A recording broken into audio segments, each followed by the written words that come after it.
மேல்மலையனூரில் உள்ள அங்காள பரமேஸ்வரியுடைய வரலாற்றை தான் இந்த வீடியோவில் நம்ம பார்க்க போகிறோம். மேல்மலையனூர் என்னும் கிராமத்தில் காவல் தெய்வமாய் அருள் புரிபவள் அங்காள பரமேஸ்வரி.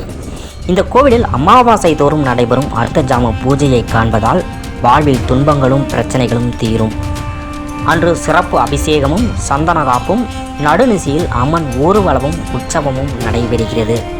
பேய் பிசாசு பிடித்தவர்களும் பில்லி சூனியத்தால் அவதிப்படுபவரும் புத்திர பாக்கியம் வேண்டுபவரும் திருமணமாகாதவர்களும் தீராத நோய்வாய்ப்பட்டவரும் அமாவாசை அன்று ஆலயத்திலேயே தங்கி அனைத்து தரிசனத்தையும் கண்டால் அவர்களுடைய குறையானது விரைவில் தீரும் என்று இங்கு வரும் பக்தர்களால் நம்பப்படுகிறது.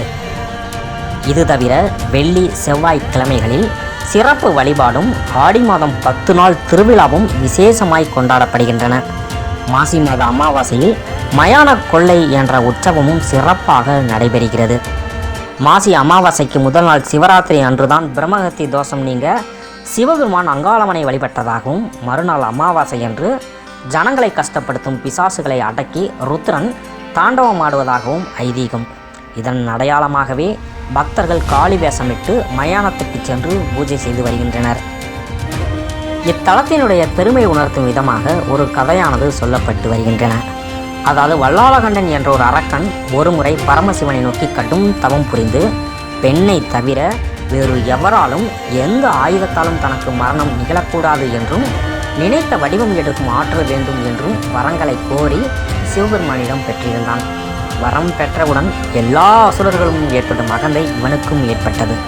அதனால் இந்திரனையும் திக்பாலர்களையும் வென்றான். பூவிலகில் உள்ள கோவில்கள் அனைத்து விக்கிரகங்களையும் அகற்றி தன்னுடைய சிலையை நிறுவினான். அதற்கு அபிஷேகமும் ஆராதனையும் நடத்தவும் ஆணையிட்டான். அதற்கு பணியாதவர்களை எல்லாம் கொன்று குவித்தான். இதனால் தேவர்களும் அவனுக்கு பயந்து பணிபுரிந்து வந்தனர். இதனால் தேவர்கள் மகாவிஷ்ணுவிடம் சென்று முறையிட்டனர். அதற்கு மகாவிஷ்ணு, சிவன் பிரம்மனுடைய தலையை கையில் ஏந்தியபடி அலைகிறார். அது அவர் கையில் ஒட்டிக்கொண்டே இருக்கிறது. அது கீழே விழ வேண்டுமெனில் அன்னை அகிலாண்டேஸ்வரி அவள் பொறியை இறைத்தால் மட்டுமே அதை பிரம்மனுடைய தலையானது ஏற்று கீழே இறங்கும் என்று கூறினார். அது நடந்தால் மட்டுமே அசுரனுடைய மரணமும் நிகழும் என்றார் விஷ்ணு. இதனால் தேவர்கள் கைலாயம் சென்று அன்னையிடம் முறையிட்டார்கள். இதனால் பார்வதி மேல்மலையனூர் செல்ல ஆயத்தமானாள். முதலில் ஏன் பிரம்மனுடைய தலையானது சிவனின் கையில் ஒட்டிக்கொண்டது என்பதற்கான காரணத்தை பார்ப்போம். முன்பெல்லாம் சிவன் பிரம்மா இருவருக்குமே 5 தலைகள் இருந்தது.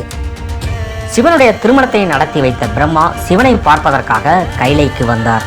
அப்போது ஏதோ ஒரு குழப்பத்தில் இருந்த பார்வதி 5 தலையுடன் வந்தது சிவன் என்று கருதி பிரம்மாவுடைய காலில் விழுந்து வணங்கினார். நிமிர்ந்து பார்த்தபோதுதான் வந்தது பிரம்மா என்பதை உணர்ந்து வருந்தினார் பார்வதி. இருவருக்குமே 5 தலை இருப்பதால் தானே இந்த குழப்பம்.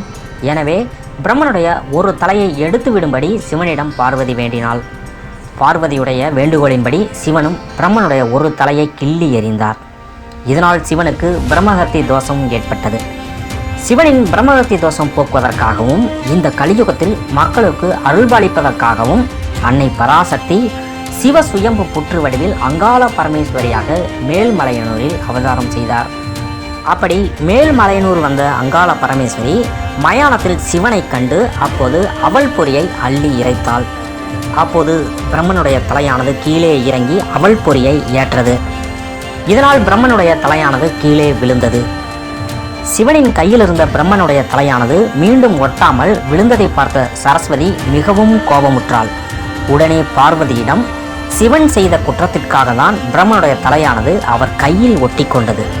அது சிவன் செய்த குற்றத்திற்கான தண்டனை. உன் கணவனுடைய தண்டனையை குறைத்த பார்வதியே, இனி மயான பூமிதான் உன் இருப்பிடம், மயான கரிதான் உனக்கு அலங்காரம்.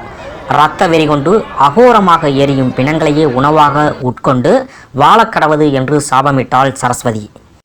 சரஸ்வதி தேவியிடம் சாபம் பெற்ற பார்வதி விரிந்த சடையும் 3 கண்களும் உயர்ந்த எடுப்பான பல்லும் இருண்ட மேனியும் கொண்டு சுடுகாட்டில் சுற்றித் திரிந்தாள். வல்லாளகண்டன் ஏற்கனவே கைலையில் பார்வதியை பார்த்து மயங்கியிருந்தான். மலையனூரில் சக்தி சிவனை பிரிந்து வாழ்வதாக கேள்விப்பட்டு அங்கு வந்தான் அந்த அரக்கன். சிவனைப் போல் வடிவெடுத்து காலியாக வீற்றிருக்கும் அம்பிகையின் பின்புறமாக நெருங்கினான். அரக்கனை கண்ட தேவி கோபக்கனல் தெறிக்க பல ஆயுதங்களுடன் அவனோடு போர் புரிகிறாள்.